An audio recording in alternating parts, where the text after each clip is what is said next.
Halo semua, kami dari kelompok 3. Di sini kami akan membuat video pembelajaran tentang dampak korupsi. Saya Kevin Francisco. Saya Kevin Masinda. Saya Romali. Saya Angelika. Jangan lupa tonton video kami ya. Korupsi adalah suatu tindakan pidana yang merugikan negara, yang meliputi perbuatan penyelewengan atau penyalahgunaan anggaran negara untuk kepentingan pribadi. Korupsi dapat berupa tindakan pengacauan hukum, suap menyuap, penggelapan jabatan, pemerasan, perbuatan curang, dan benturan kepentingan dalam suatu pengadaan. Berikut contoh korupsi. Penyuapan. Penyuapan adalah pemberian uang atau hadiah kepada pejabat publik untuk mendapatkan keuntungan atau mempercepat suatu proses tertentu. Selanjutnya, penggelapan. Penggelapan adalah penyalahgunaan atau pencurian uang atau aset yang dipercayakan kepada seseorang yang seringkali dilakukan oleh pegawai atau pejabat. Selanjutnya, pemerasan. Pemerasan merupakan tindakan memaksa seseorang untuk memberikan uang atau keuntungan lainnya dengan ancaman kekerasan atau tindakan hukum. Selanjutnya, nepotisme. Nepotisme adalah pemberian posisi atau keuntungan kepada anggota keluarga atau teman dekat tanpa memperhatikan kualifikasi atau kompetensi. Selanjutnya, pengaturan tender. Pengaturan tender adalah manipulasi proses tender untuk memastikan pihak tertentu memenangkan tender atau kontrak, seringkali dengan cara yang tidak fair. Selanjutnya adalah penipuan. Penipuan adalah penyalahgunaan kepercayaan untuk kepentingan pribadi dengan cara menipu. Selanjutnya yaitu dampak masif korupsi. Yang pertama yaitu dampak ekonomi. Aural menerangkan hubungan antara korupsi dan ekonomi memiliki korelasi yang negatif dengan tingkat investasi, pertumbuhan ekonomi dan pengeluaran pemerintah untuk program sosial dan kesejahteraan.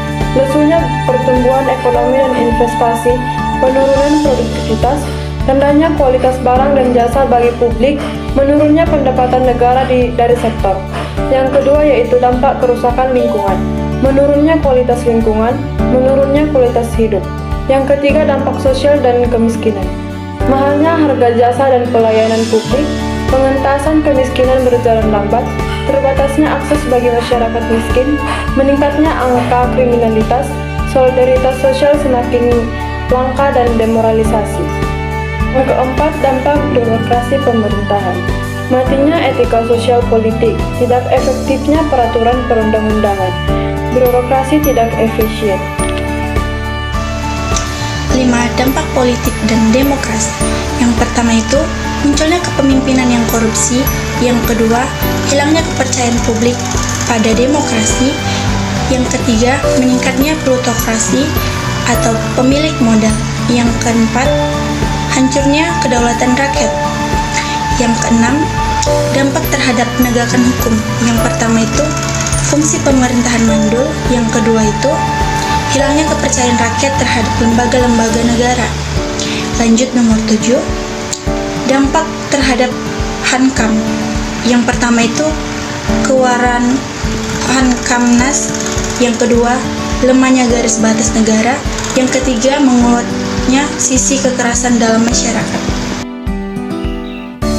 Kita dapat menarik kesimpulan bahwa korupsi dapat berdampak pada beberapa hal seperti dampak pada ekonomi, berdampak pada kerusakan lingkungan, sosial, dan kemiskinan. Birokrasi berdampak pada hankam dan berdampak pada penegakan hukum. Di mana hal ini dapat mengakibatkan menurunnya pendapatan negara dan sektor, menurunnya kualitas hidup, hancurnya kedaulatan rakyat, dan hilangnya kepercayaan rakyat kepada lembaga-lembaga negara. Selanjutnya ada preventif. Strategi ini berusaha untuk mencegah terjadinya tindakan korupsi di awal sebelum tindakan korupsi tersebut terjadi. Ini meliputi perbaikan sistem dan prosedur, meningkatkan transparansi, pendidikan dan pelatihan anti korupsi. Yang kedua ada represif. Strategi ini berfokus pada penindakan atau penegakan hukum terhadap tindakan korupsi yang telah terjadi. ini termaksud penyelidikan, penggerbekan, dan penuntutan terhadap pelaku korupsi, serta pemulihan aset yang telah dirampas dari koruptor. Sekian video hasil pembelajaran kami, semoga bermanfaat. Terima kasih. Bye-bye.